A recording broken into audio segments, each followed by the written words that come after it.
On a récupéré notre dossier. On active donc les roulettes maintenant. Donc les roulettes un petit peu plus complexes, hein, parce que les roulettes sont quand même très denses. On a pas mal de choses dans les roulettes. Donc du coup, tac. Alors pour les roulettes, ce qu'on peut faire éventuellement, on va les laisser par instance, mais après on va grouper après les clés. Donc je pense qu'on va en laisser qu'une seule pour l'instant pour optimiser notre flux de travail, d'accord?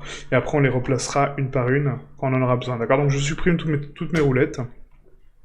Et on va se focaliser sur une seule pour l'améliorer, et ensuite on pourra l'exporter tranquillement, ok? Alors donc là, par exemple, ce cylindre-là, est-ce qu'il a besoin d'être aussi dense? Non.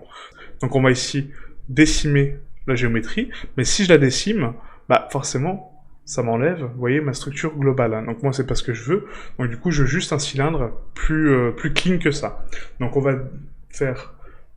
Donc on va faire donc Q, rotation de taille, origine vers géométrie. Là, pareil, rotation de taille, origine vers géométrie. Rotation de taille, origine vers géométrie. Je sélectionne mon cylindre. Je vais dans Objet, aimanter, curseur vers sélection.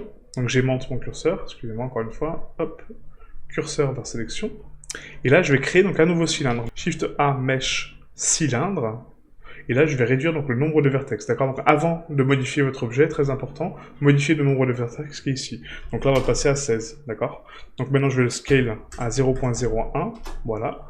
Je vais le remplacer par l'autre, d'accord? Donc scale, hop, je le rentre à l'intérieur. Scale Z, voilà. Hop, parfait. Je le laisse un peu dépasser. Je sélectionne mon cylindre intérieur, X, et je le supprime. Et voilà.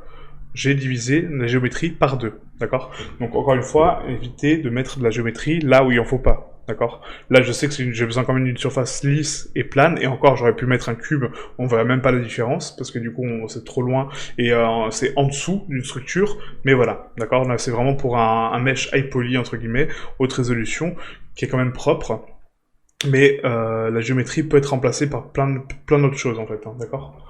Donc jonction, donc J roulette. Ouais. Donc J roulette. Roulette, ok. Pour la roulette en soi, donc il n'y a pas grand chose à faire s'il n'y a pas donc à activer donc, le lissage des normales ici, hein, d'accord, voilà. Pareil pour la jonction, hein, bien sûr.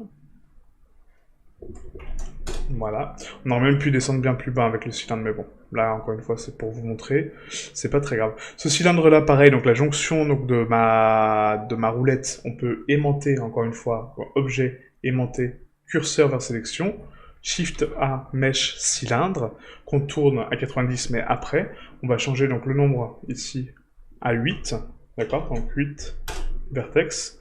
Donc là, mon cylindre donc, est orienté sur l'axe Y, donc RY 90, ok, scale 0.1, je zoome sur ma roulette, scale, voilà, et donc là, on va le pivoter donc à 45 à peu près, voilà. L'avantage d'avoir mis des valeurs numériques, vous voyez, c'est qu'on peut facilement rattraper la géométrie. Et donc là, j'ai quasiment ma structure qui est bonne, hein, voilà, hein, si je la supprime, hop, voilà, j'ai ma jonction de roulette. Donc on va juste, voilà, l'agrandir un petit peu. Comme ceci. Voilà, donc là j'ai remplacé mon cylindre, donc on a divisé donc la géométrie. Je sélectionne donc toute ma boucle d'arête, donc ici et ici. On va faire un CTRL B 0.025. CTRL B 0.25, hop, voilà, vers l'arrière, d'accord, pour créer donc une structure un petit peu plus sphérique. Et du coup, on peut lisser cette pièce proprement. Voilà. Auto-lisser, 180. Hop, parfait.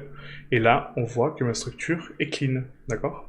Donc j'enlève l'orientation de face, hein, du coup c'est pour vous montrer. Vous voyez en fait la différence, donc la roulette est rouge, donc ça veut dire qu'elle a des normales inversées. Donc la tab, on sélectionne donc tout, CTRL N pour inverser donc les normales, et j'ai récupéré mes normales propres. Ok? Donc là c'est une roulette optimisée, on peut faire mieux, hein, clairement comme je vous ai dit, même là au niveau de la jonction, mais c'est déjà pas mal. Donc je désactive le fil de fer pour voir un petit peu, voilà, donc ma structure est très brute, hein, mais comme je vous dis, c'est une roulette, donc c'est pas très grave, le but c'est d'optimiser vos mèches, et de ne pas faire des mèches pour rien. Donc l'ombrage lissé, donc ici, ne sert à rien, donc on va faire ombrage plat. Donc voilà, donc on a notre roulette, donc ce qu'on peut faire, c'est donc sélectionner maintenant tous les objets, CTRL J pour les joindre, et là j'ai ma roulette principale. Roulette.